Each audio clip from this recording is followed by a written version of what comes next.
কোন নেতা মন্ত্রী তো বাইরে নেই, সব জেলে ঢুকে গেছে।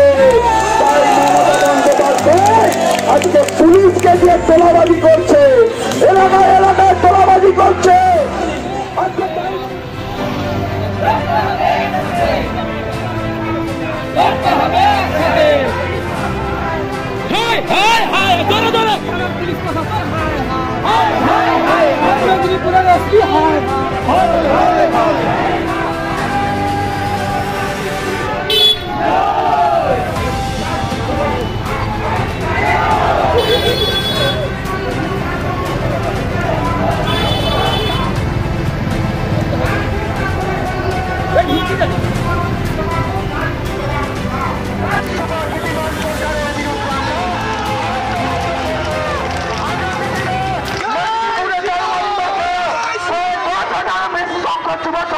আমরা আইন অমান্য করে বুঝিয়ে দেব। তৃণমূল তোমার দিন শেষ, আগামী দিন বিজেপি লড়াই করবে মেদিনীপুর। গত 12 বছর ধরে সরকার চলছে। প্রথম 10 বছর আমরা দেখেছি মমতা বন্দ্যোপাধ্যায় টাকা তোলাবাজি করার জন্য তার দলের নেতাদের কাজে লাগিয়েছিল, দলের মন্ত্রীদের কাজে লাগিয়েছিল। গত 3 বছরে আমরা দেখতে পেলাম যে নেতারা তোলাবাজি বন্ধ করেছে। তার কারণ কি? কোন নেতা মন্ত্রী তো বাইরে নেই, সব জেলে ঢুকে গেছে। তাই মমতা বন্দ্যোপাধ্যায় আজকে পুলিশকে দিয়ে তোলাবাজি করছে, এলাকায় এলাকায় তোলাবাজি করছে। আজকে ডায়মন্ড হারবার থেকে এসছে অভিষেক বন্দ্যোপাধ্যায় এই মেদিনীপুরের বুকে পাঠিয়েছে তোলাবাজি করার জন্য।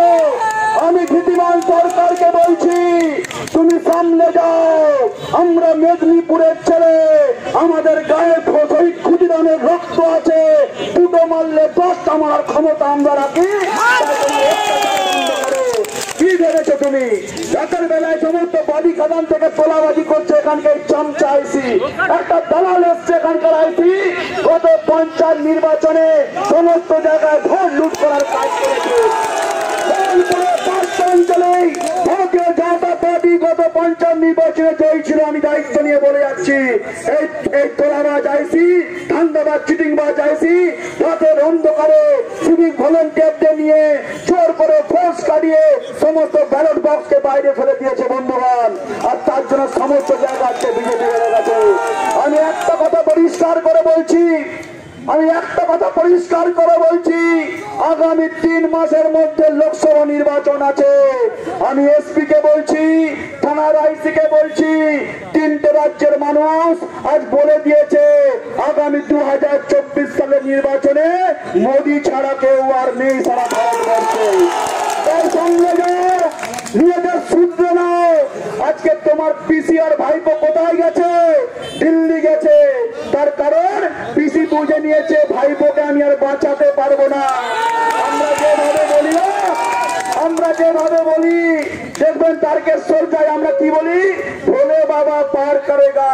আর তৃণমূল বলছে মোদি বাবা পার করেগা। কেউ করবে না, হিসাব হয়ে গেছে। দায়িত্ব নিয়ে মোহনপুর চকের মধ্যে বলছি 2024-এর লোকসভার আগে অভিষেক বন্দ্যোপাধ্যায় জেলের ঘোড়াতে পড়বে। আজকে লিখে রাখুন। তখন তোমাকে কে বাঁচাবে? ধৃতিমান সরকার, তোমার বাবা তো জেলে যাবে। এই কাঠ বেটাটাকে কে বাঁচায় সেটাই আমি দেখতে আসবো। লজ্জা করে না তোমাদের? সমস্ত জায়গায় বিজেপির কার্যকর্তাদের কেস দিচ্ছ। এই থানার মধ্যে দিনের পর দিন কার্যকর্তাদের ঘন্টার পর ঘন্টা বসিয়ে রাখো, মিথ্যে মামলা দাও। প্রায় 1000 কার্যকর্তাদের 107 কেস দিয়েছে। আমি ধৃতিমান সরকারকে বলছি, তোমাকে আমি মোহনপুর চোখে দাঁড়িয়ে বলছি, আজকে তুমি আমাদের নিরীহ কার্যকর্তাদের 107 কেস দিচ্ছ। আমার নামে 6খানা 307 কেস আছে। আমি জেল খাটা মাল আছি, জেনে রাখুন।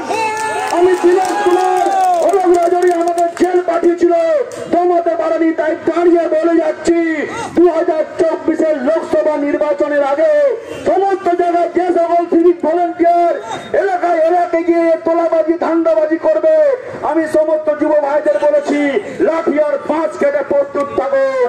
ভোটের দিন আমরা এই সিভিক ভলেন্টিয়ার ভিলেজ পুলিশের দিয়ে জল আর চা বানানোর কাজ করবো। বন্ধুগণ, আমি আর বক্তব্য দীর্ঘায়িত করবো না। আমাদের কাছে পরিষ্কার এজেন্ডা আছে।